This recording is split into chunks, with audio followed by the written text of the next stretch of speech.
Yes, we're back again. Yes, welcome. How's everyone? How's your week? We hope it's been fulfilled and great. Yeah, ours has been amazing. Mhm. Busy, but amazing. Yes, very busy, if I must say. Sometimes you don't even know what's what, because, Yeah. But yeah, but it's good, so we can't complain. Yeah, the new normal-ish, but yeah. So yeah, today we're talking about every girl's best topic. Wedding dress, wedding dress, wedding dress, wedding dress, wedding dress. Yes, so wedding dresses is our topic today, ladies. So get a pen, get paper, and let's talk. Guys, maybe you should listen, because you never know. You might even buy a dress for your wife. Maybe you want to surprise her. Maybe you want to know what her style is. Mhm. Listen up, because we got you. So, read it. Okay, so we'll start talking about the main one, which is I don't think a lot of people use this one, the A line, which is basically more straight and a little bit out, but not too out. It's got a bit of a shape to it. Yeah. So I feel like for that one, it tends to be for people that are either quite busty and then they just want to cover the rest of their curves. So you literally wear, just to cover your, if you want to look a bit, depends on what you want to look like. For some people, they want to look a bit more decent. So it's more like a little boob tube and then covers the rest of their lady humps at the bottom. That's a perfect dress for you if you want that. Personally, I wouldn't want that for myself. But yeah, for those. Each to their own. Yeah. Going back simple, and then you just have like a little elegant hairstyle just to bring it up. But yeah, Zhuzh it up, give it that je ne sais quoi. But yeah, so I'm going to talk about the princess style. Now, most girls grow up on princess dresses, or the theory of being a princess. You know, we grew up on Disney, so we didn't know anything different. So as you know, every girl in Disney had a form of a princess dress where it's fitted at the top and then literally poofs out, where it just, you can't see no legs, nothing, as in everything is just very extravagant and big, from like the waist or just under the breast down. Tends to be like a V-neck. Yeah. So nowadays people, once again thinking outside the box and catering or, adapting the styles to best suit them. And some do V-neck, some are doing no sleeves, sweetheart necklines, you name it. Everyone's doing it. One shoulder, off the shoulder. So yeah, thin straps. So yeah, you can do anything, to be honest. But yeah, I think the one that I liked I saw was the same style, but she basically had one shoulder, and then the other shoulder was like little sparkly material and see-through, so it looks like you're not wearing anything. You just glitter and stuff like that, which is quite nice. I think the princess dresses remind me, if you watch the last Cinderella, I think that Cinderella, that was 1997 or 98, one of the two. She was wearing like a blue. She's old. She just exposed herself. She was wearing a typical princess dress. Yes, literally. All of them. I don't think they've ever given them any other style apart from a Beauty and the Beast. Princess, all of them have a princess style. I think that's probably where they got it from, to be honest. So, yeah, but it's one of the most common styles as well. It fits every woman, every shape. Exactly. And if you just want to have that, you just want to be extravagant, or you just want to make an entrance and you want to go pow, that's the one for you. Yeah. But then I think that sometimes the confusion is the difference between a princess dress and a ball gown dress. Because they're pretty much very similar. It's just, I think the ball gown one is basically a lot more bigger and tends to have a lot more fur trail compared to the princess dress. I think that's the main difference, but then it's similar look. And I think ball gowns tend to be more boob tube sets than anything. And there's they tend to be more boob tube, and then just like a lot of normal tee at the top and then out. Yeah, I think back in the day. That. But times have changed, style has changed, it's always evolving, it's always changing. Everyone today, you wake up and you have one dot, that's a style. Tomorrow you have writing on your shirt, That's a style. You know, before that would have been like an abomination. So white shirt just needs to be plain. But now things have evolved. So yeah, definitely back then it was like that. Now, I guess you can do anything. You can always get it altered and changed to fit your style, to suit you. So yeah. Also another style that I like. Which Africans will say Mami Wata. Hey. AKA mermaid. I think that's almost. I don't want to exclude race, but that's most of. That's not said Africans. I just please, we don't want no trouble here. I said Africans because that one we all can relate. Yeah, like mermaid, you know, finger hugging, figures, sexy body, Mami Wata. Okay, so we won't call it Mami Wata anymore because we'll give it like a negative connotation. But because of the word mermaid, obviously it automatically means that. But yeah. So a mermaid style now for all my full-figured women, my figure eights, my shapely women. This style is for you. As in, it just catches you in the right places. You know, where it needs to be snatched around the waist, it is what? Snatched. And where it needs to be shown, it shows. It will now give you curve, for the hip area. Then it will now go back in. Now, this style, I must admit, I think is very elegant if it's worn well. However, it can look tacky. It can look, what's the word? Because the other word that's in my mind is not a good one. I think the reason why it looks questionable is because people put so much detail at the top, and then instead of letting it just come out and be plain at the bottom, then that put ruffles and also it just becomes too busy. Yeah, it then takes away from the style. Yeah. Sometimes some people do overdo. I'm not gonna lie. I think sometimes simplicity is the best. It's the purest form of elegance. I think that's just my opinion.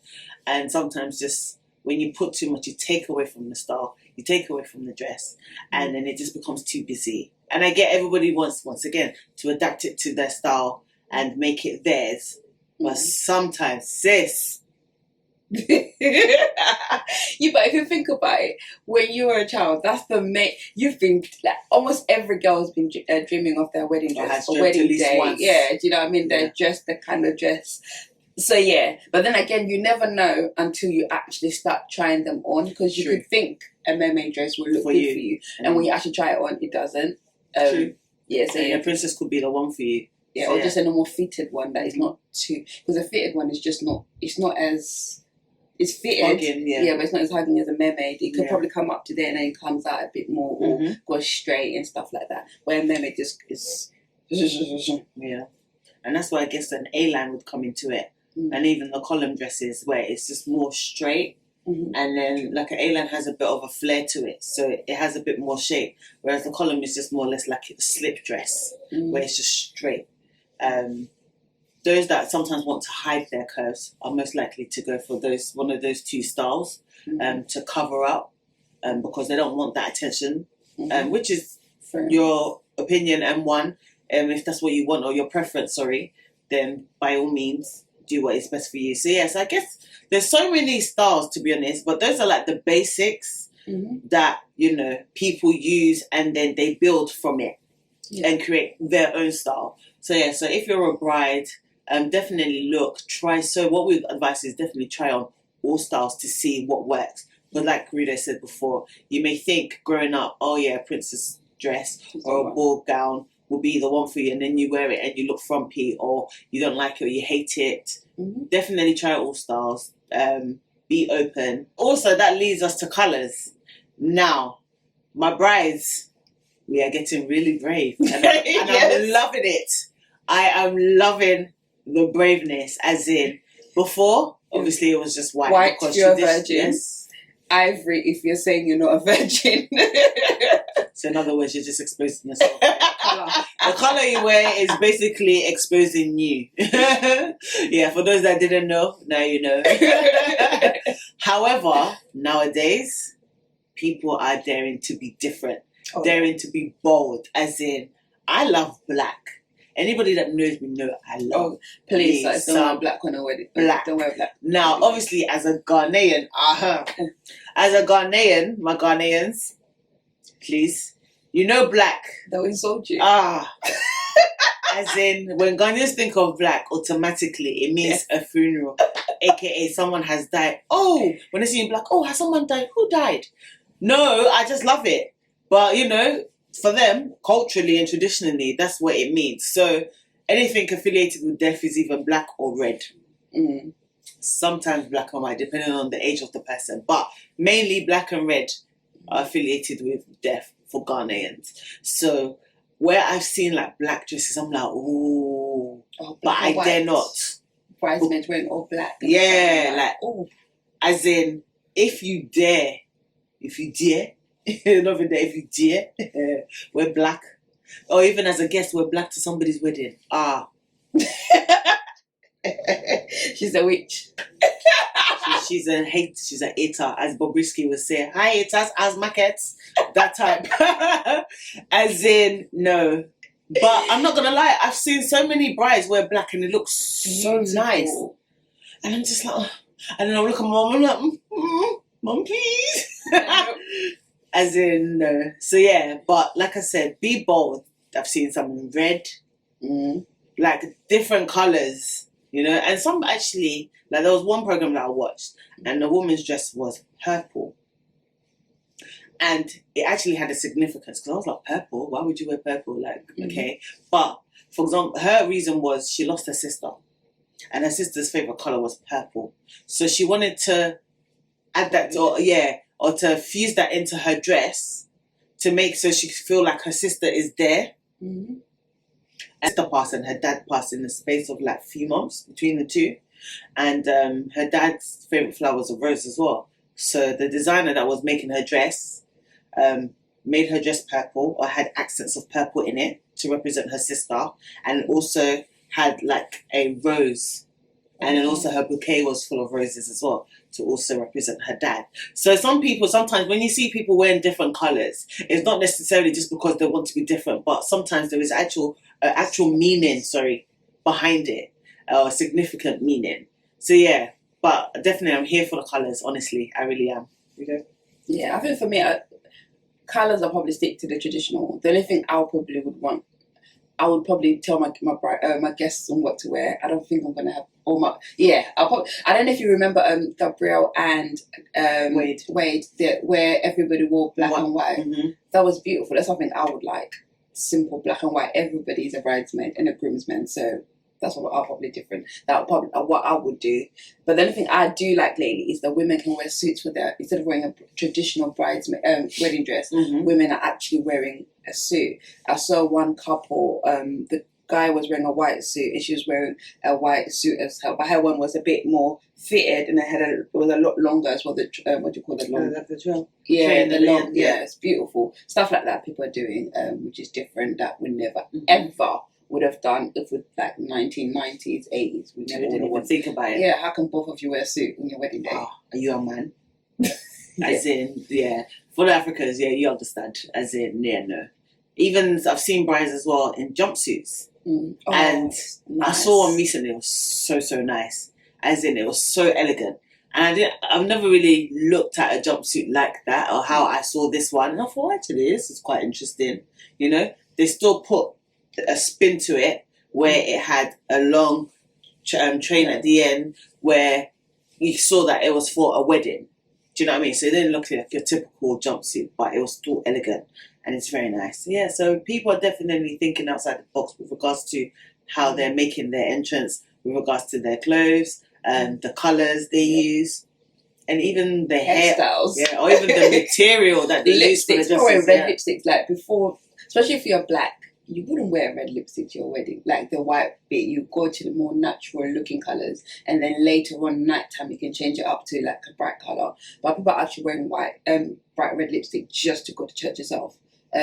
Bright makeup as well. I guess if it's your thing. Yeah, hairstyles as well changed. wouldn't all just do a little ponytail and a little pin. Or just got a little tiara tail. That people are going all out. Or people, instead of wearing a veil, people wear the little hats. Fascinators, yeah. So people are definitely thinking outside the box, and even the type of materials as well that they use. More using that flesh tone colours, so it looks like it's nude, but it's not. When you get closer, then you see that it's a very thin lace. Yes, lots of sparkles, sequins, crystals, you name it, bling bling. Yeah, I want you to see them from afar. So yeah, so definitely now I'm loving how the trends are moving and how brides are becoming more bold in making their statements. End of the day, we're praying that everyone is going to get married once. So you might as well make it how you want it to be. So yeah, so guys, that's it from us. Thank you for watching. Like, comment and subscribe. And write your questions below. Yes. Or email us as well if you want to. On any of our social medias. Yes. Here on YouTube. Yes, follow. Thank you very much and have a good day. See you later. Bye.